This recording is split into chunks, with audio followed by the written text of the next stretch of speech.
हमारे देश के वास्तविक इतिहास को हमसे छिपा दिया गया है। स्वतंत्रता प्राप्ति के बाद वामपंथी विचारधारा का लगातार नियंत्रण हमारी शिक्षण व्यवस्थाओं पे और शैक्षणिक संस्थाओं पे रहा है, जिस कारण उन्होंने हमारे सांस्कृतिक इतिहास की धरोहर को, हमारी सांस्कृतिक परंपराओं के इतिहास को हमसे दूर ही रखा है। इस वीडियो ब्लॉग की सीरीज में मैं आपको कुछ ऐसी पुस्तकें पढ़कर सुनाऊंगा जो हमारे इतिहास का वास्तविक परिचय हमसे कराएंगी। आज हम जिस पुस्तक को पढ़ेंगे इसका नाम है हिंदू संगठन क्यों और कैसे, और इसको लिखा है महान सन्यासी, समाज सुधारक, हिंदू पुनरुत्थान के लिए अपना सारा जीवन खपा देने वाले सन्यासी श्रद्धानंद जी ने। तो चलिए आज हम करते हैं अपने इतिहास से एक मुलाकात इस पुस्तक के माध्यम से, जिसको लिखा है श्रद्धेय स्वामी श्रद्धानंद जी ने।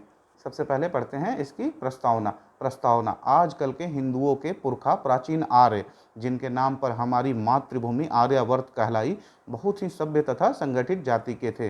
प्राचीन भारतीय इतिहास के निष्पक्ष शोध से सिद्ध हो जाएगा कि आज संसार की सभ्य कहलाने वाली जातियां जिस समय जंगलों में जंगली जानवरों के न्याय भटकती फिरती थी और पेड़ों की पत्तियां ही जिनके शरीर का सहारा होती थी, उस समय आर्य एक ऐसी असली संस्कृति को सींच रहे थे जिसकी जोड़ की सभ्यता आज भी पैदा नहीं हुई। उनकी सभ्यता उन्नत, उदार एवं व्यापक थी। उससे उस समय का संपूर्ण जाना हुआ संसार प्रभावित था। आर्यावर्त के संपूर्ण महाद्वीप में सुख और शांति का साम्राज्य था। परिणाम स्वरूप ध्रुवों, फारस, चीन, जापान, पूर्वी भारतीय द्वीप समूहों तथा दूसरे गोलार्ध तक भी जहाँ पुरानी आर्य सभ्यता के चिन्ह, राम सीता के वार्षिक समारोह तथा भारतीय प्रारंभ वाले पुराने अवशेष पाए गए हैं, औपनिवेशिक दल भेजे जाते थे। फारस तथा यूनानियों द्वारा प्रारंभ किए गए राज्यों के धुंधले इतिहास में विदेशियों के भारत पर कुछ आक्रमण का हाल मालूम पड़ता है, परंतु इनका भारतीय जनता पर कोई असर नहीं पड़ा।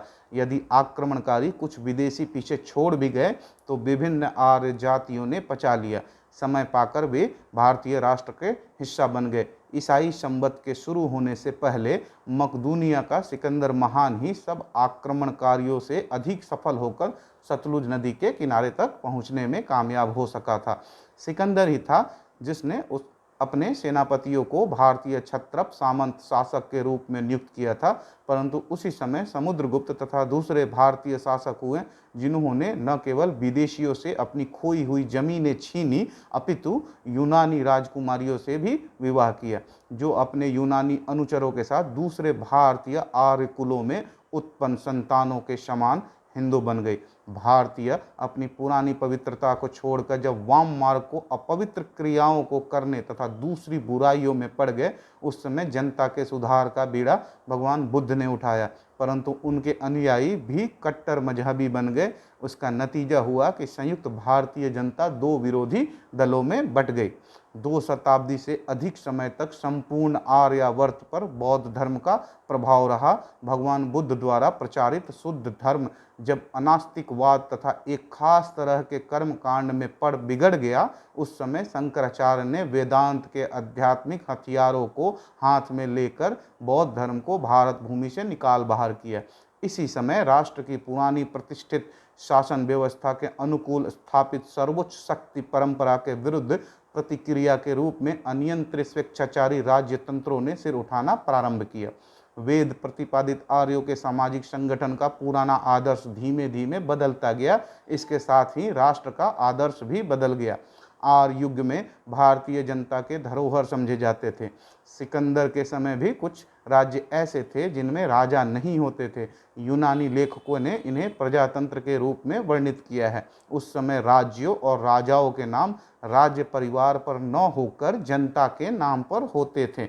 बौद्ध युग में धीमे धीमे विदेशी हमलों के लगातार होने तथा विदेशी शासन के कारण शासन व्यवस्था संबंधी मामलों में जनता की संपत्ति कम से कम पूछी जाने लगी और राजा की ताकत लगातार स्वेच्छाचारी होती गई और अंत में राज्य सत्ता का अधिकार जनता द्वारा न प्राप्त होकर दैवी कृपा प्राप्त समझा जाने लगा।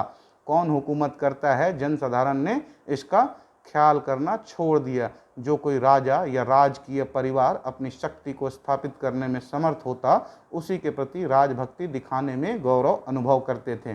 भारत में राजाओं के दैवी अधिकार के सिद्धांत ने मजबूत जड़ जमा ली। नारायणम नराधिपम, मनुष्यों में राजा के रूप में मेरी ही शक्ति शासन करती है। भगवान कृष्ण के इन सुंदर तथा उत्साहवर्धक वाक्य की गलत व्याख्या करी जाने लगी। संवत 666 विक्रमी के ज्येष्ठ मास में थानेश्वर में हर्ष जिस समय गद्दी पर बैठा तो उस समय आर्यों के मातृभूमि का नाम आर्यावर्त से बदलकर हिंदुस्तान हो गया। हर्ष के राज पंडित बाणभट्ट तथा प्रसिद्ध चीनी यात्री हुंगश्यांग के आधार पर हम कह सकते हैं कि हर्ष वास्तव में एक चक्रवर्ती महाराजा था। उसके समय हिंदुओं का अधपतन अधिक न पनप सका था। 1 साल तक हर्ष ने राज्य की बागडोर संभाली और उसके समय में विदेशी प्रभाव बिल्कुल देखने में नहीं आता था। हुंगश्यांग कहता है कि देश के विभिन्न जातियों तथा वर्णों में ब्राह्मण सबसे अधिक पवित्र और आदरणीय हैं। क्षत्रिय और ब्राह्मण अपने जीवन में बिल्कुल खरे तथा झूठा आडंबर न करने वाले सच्चे और सादे हैं और वे बहुत ही मितव्ययी हैं। 4 पैतृक वर्ण भेद मौजूद हैं। गुण कर्म की वैदिक व्यवस्था की जगह वर्ण पैतृक बनने लगे थे। आजकल मौजूद हजारों उपजातियों का उल्लेख उस समय नहीं मिलता, जिससे आज का समाज छिन्न भिन्न हो रहा है। हुंगश्यांग कहता है, पहला स्थान ब्राह्मणों का है। वे अपने सिद्धांतों का पालन करते हैं तथा शक्ति से आचार संबंधी पवित्रता को निभाते हुए संयम पूर्वक जीवन बिताते हैं। क्षत्रियों का दूसरा स्थान है। इन्हीं से राजान्यों की जाति का निर्माण होता है। कई पीढ़ियों तक सर्वोच्च शक्ति इन्हीं के पास रही। भला करने की इच्छा तथा दया इनका उद्देश्य है। व्यापारियों की श्रेणी वैश्यों का तीसरा स्थान है, जो व्यापार के लायक वस्तुओं का विनिमय करते हैं या लाभ के लिए दूर और पास जाते हैं। किसानों तथा शूद्रों का चौथा स्थान है। ये जमीन को उपजाऊ बनाने में मेहनत करते हैं तथा बोने और काटने में बहुत ही मेहनती हैं। वैदिक वर्ण व्यवस्था से इस समय अंतर आ गया मालूम पड़ता है। किसान पूरे वैश्य समझे जाते थे, न कि शूद्र। वैदिक काल में सेवा करने वाली चौथी श्रेणी शूद्रों की समझी जाती थी और उस समय 5वां कोई वर्ण नहीं था। एक वर्ण का सदस्य अपने वर्ण में ही विवाह करता है। पिता या माता के पक्ष के संबंधियों में आपसी विवाह नहीं होता है। कोई स्त्री अपना दूसरा विवाह बिल्कुल नहीं करती। उस समय विधवा विवाह का उल्लेख नहीं मिलता है। संभवतः बाल विवाह के न होने से अपने पूर्ण यौवन में कन्नौज के राजा ग्रहवर्मा ने हर्ष की बहन राज्यश्री से विवाह किया था। बाण के कथनानुसार हर्ष के राज्य पंडित बाण ने एक युवती ब्राह्मण कन्या से शादी की थी। शारीरिक दृष्टि से पूर्ण समर्थ होने पर राज्यश्री का परिणय किया गया था। विवाह के दिन ही संपूर्ण संस्कार की समाप्ति हो गई थी। बाण ने अपने आप ही मयूर की युवती बहन के साथ विवाह किया था। पुराने और आधुनिक भारत को अलग करने वाली कड़ी के रूप में हर्ष का समय कहा जा सकता है, क्योंकि इसके बाद हम देखेंगे कि धीमे धीमे बाल विवाह का प्रचलन जारी होता गया।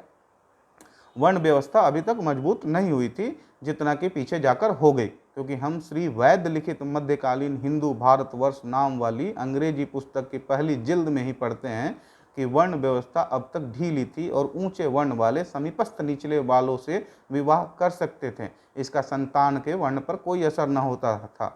हुनश्यांग वर्णन करता है कि हर्ष की लड़की का विवाह ध्रुव भट्ट से हुआ था। पहला वैश्य था और पिछला एक क्षत्रिय। बाण लिखता है कि हर्ष की बहन कन्नौज के मौखरी ग्रहवर्मा से ब्याही गई थी। हर्ष के परिवार का नाम वर्धन अथवा भूति शब्द से समाप्त होता था, जो कि वैश्य वर्ण का वाचक था। मोखरियों के नाम बर्मण शब्द के समाप्त होते थे, जिससे उनका क्षत्रिय वर्ण झलकता था। ऊपरले वर्ण वाले निचली वर्ण वाली लड़कियों से विवाह कर लेते थे, परंतु यह अनुलोम विवाह साधारण तौर पर साथ वाले निचले वर्ण वालों के साथ ही होता था। कभी कभी 2 या अधिक निचली वर्ण वाली कन्या के साथ भी विवाह हो जाता था। बाण ने लिखा है कि उसके 2 पार्श्व भाई शूद्र स्त्री से ब्राह्मण के लड़के थे। जैसा हम बतलाते आए हैं कि उस समय उपजातियां नहीं थी। किसी प्रकार के छोटे मोटे भेदों के बिना ब्राह्मण एक वर्ण में गिने जाते थे। पंच द्रविड़ों और पंच गौड़ों के वर्तमान भेद तथा दूसरी छोटी उपजातियों के विभेद उस समय तक न पनप सके थे। क्षत्रियों के संबंध में श्री वैद्य लिखते हैं कि जिस प्रकार 5 गौड़ तथा 5 द्रविड़ 10 उपभेद पैदा न हुए थे, इसी प्रकार राजपूत क्षत्रियों के भेदों से क्षत्रिय नहीं बटे थे और न क्षत्रियों में 36 परिवारों में विभक्त होकर अपने को पवित्र वंश मानकर विवाह को अपने तक ही सीमित कर दिया था। इन 36 परिवारों में से किसी एक का नाम भी इस समय तक सुनने में नहीं आता। किन्हीं विशिष्ट परिवारों में विवाह संबंधी पाबंदी न लगाकर भारतीय क्षत्रिय एक संयुक्त वर्ण के न्यायी रहते थे। वैश्यों ने दूसरे ऊंचे वर्णों के समान अपने वर्ण की पवित्रता को अक्षुण्ण नहीं रखा है। उनमें से कुछ तो शूद्रों की स्थिति तक पहुंच गए। हुन शेंग के समय के वैश्य उस हुन शेंग के समय के वैश्य के कथनानुसार व्यापारी व्यवसायी महाजन होते थे। उन्होंने संभवतः अपने को सीमित क्षेत्र में ही बांध रखा था। माहेश्वरी तथा अग्रवाल आदि वैश्य की उपजातियों के नामकरण अभी तक हुए भी नहीं थे। अंत में शूद्रों की बारी आती है। हुन शेंग के अनुसार जिसका व्यवसाय खेती का काम था, ईसाई संवत से पूर्व खेती वैश्य किया करते थे, सेवा कार्य शूद्र श्रेणी पर छोड़ा हुआ था। जिंदगी के प्रति अरुचि संबंधी बौद्ध विचार के फैलाव से उद्योग धंधे का यह परिवर्तन हुआ और खेतीहरों के सिवाय बहुत सी श्रेणियां थी जो भिन्न भिन्न प्रकार के श्रम कार्य करती थी। ये श्रेणियां शायद मिले जुले प्रारंभ वाली थी तथा कथित अछूतों की अवस्थिति के संबंध में श्री वैद्य का यह विचार है कि वैदिक काल में संभव प्रतीत नहीं होता है। प्रतीत होता है कि हुन शेंग की यात्रा के समय अज्ञात नहीं था। वह कहता है कि कसाई, मछुआरे, जल्लाद, मेहतरों के घर विशेष प्रकार के निशानों से चिन्हित होते थे। वे शहर से बाहर रहने के लिए बाध्य हैं। जब वे गांव में घुसते हैं तो उन्हें बाईं ओर सरकते हुए जाना पड़ता है। श्री वैद्य आगे लिखते हैं कि गंदी आदतों वाले तथा मरे हुए मांस पर जिंदगी बसर करने वाली द्रविड़ जातियां तलछट से संभवतः इन दलित जातियों का निर्माण हुआ होगा, परंतु सन 1901 की जनगणना में पंजाब और राजपूताना में इनमें आर्य जाति का मेल भी पाया गया है। सर एच रिस्ले ने इस अवसर पर मानव जाति के विज्ञान संबंधी विशेष गणना की थी। इस गणना से मालूम पड़ता है कि पंजाब के चमार और चूहड़ नस्ल में पूरी तरह आ रहे हैं। शायद ये बौद्ध काल में अपने पेशे के कारण नीच समझे जाने लगे थे और स्मृतियों में कहा है कि प्रतिलोम विवाह की संतान खास तौर पर शूद्र पतियों की ब्राह्मण स्त्रियों से हुई संतान, यद्यपि ये बहुत कम देखने में आता था, चांडाल समझी जाने लगी। इस प्रकार से इनकी नसों में आर्य खून बहने लगा। सारांश में सम्राट हर्ष की मृत्यु तक भारतीय भूमि पर विदेशियों के पांव जमने नहीं पाए थे। विदेशी हमलों को लगातार व्यर्थ कर दिया गया था। यदि वे किसी अंश में कुछ समय के लिए कामयाब भी हुए तो उन्हें आखिर में विफल कर ही दिया गया। अनार्य श्रेणियों का उस समय अभाव था। यदि कभी अनार्य आए भी तो उन्हें आर्यों के समाज ने अपने में पचा लिया। उस समय 3 ही ऊंचे वर्ण थे, ब्राह्मण, क्षत्रिय और वैश्य। इनमें कोई उपजाति नहीं थी। मुख्य वर्णों में पारस्परिक विवाह प्राय हुआ करते थे। शायद शूद्रों में उनके विभिन्न कार्यों के अनुसार उपजातियां थीं। आखिर में तथा कथित अछूत या पंचम वर्ण वाले भी थे जो गांव के बाहर रहने के लिए बाधित थे। उन दिनों बाल विवाह का प्रचलन नहीं था, इसलिए बाधित विधवा वृत्ति भी हिंदू समाज की शांति को नष्ट करने के लिए पैदा नहीं हुई। राज्यश्री जैसी विधवा वृत्ति का कोई उदाहरण कभी नहीं होता था। उस अशांत विधवा को बौद्ध बिहार में अपनी भिक्षुणियों के संग में लेने के लिए तैयार रहते थे। हिंदू समाज की स्त्री का वर्तमान हाल की अपेक्षा हर्ष के समय हिंदू स्त्री की बहुत अच्छी हालत थी, परंतु इसमें एक अपवाद था। राज्य का एक पत्नित्व का उदाहरण क्षत्रिय राजाओं में कहीं विरले ही देखने को मिलता है। हिंदू राजाओं के रानीवासों में कई पत्नियां उपपत्नियां लड़ाई में जीते या मारे गए राजाओं की विधवाएं रहती थी, जो कि शायद गुलामी की हालत तक पहुंच गई थी। विधवा विवाह के असम्मत होने से विजेता के परिवार की इस तरह की स्त्रियों की हालत उपपत्नियों के समान हो गई थी। इसमें अचंभे की कोई बात नहीं है कि ये स्त्रियां गुलामी अपेक्षा मर जाना ज़्यादा पसंद करती थी और अपने पतियों की चिताओं पर आग लगाकर स्वतंत्रतापूर्वक मौत का आह्वान करती थी और बलि देती थी। इन अपवादों के सिवाय स्त्रियों की हालत सामान्य रूप से बहुत अच्छी मालूम पड़ती है। उनके साथ अच्छा व्यवहार होता है और उन्हें सुशिक्षित किया जाता है। राज्यश्री विभिन्न कलाओं और शास्त्रों में निष्णात एक सुशिक्षित महिला थी। उस समय के लेखकों द्वारा वर्णन से मृत्यु संस्कार के अवसर पर की प्रथाओं से मालूम पड़ता था कि ब्राह्मणों को भोजन खिलाया जाता था और राजा की व्यक्तिगत संपत्ति में से उन्हें दान भी दिया जाता था, परंतु यह यमलोक जाते समय मौत की नदी को पार करने में सहायक होगा, इस ख्याल से यह नहीं किया जाता था, अपितु उन्हें देखने से उनके शोक पर असर पड़ता था। अभी हाल में रावलपिंडी में सनातन धर्म के कॉन्फ्रेंस में सभापतित्व करते हुए पुराने सनातनी नेता पंडित मदन मोहन मालवीय ने कहा था कि श्राद्ध के समय ब्राह्मणों को दिए जाने वाला भोजन पुरखाओं तक नहीं पहुंचता, परंतु यह उनके सद्गुणों की पुण्य स्मृति में दिया जाता है।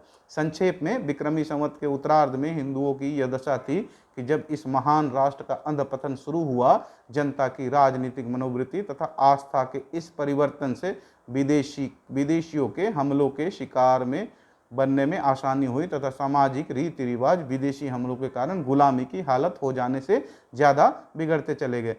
तो ये थी इस पुस्तक की प्रस्तावना। इस पुस्तक की प्रस्तावना के अध्ययन मात्र से आपको यह ज्ञात हो गया होगा कि इस पुस्तक में कितनी रहस्य की बातें लिखी गई हैं। तो अगले अध्याय में, अगले वीडियो ब्लॉग में मैं इसके पहले अध्याय का पाठ करूँगा।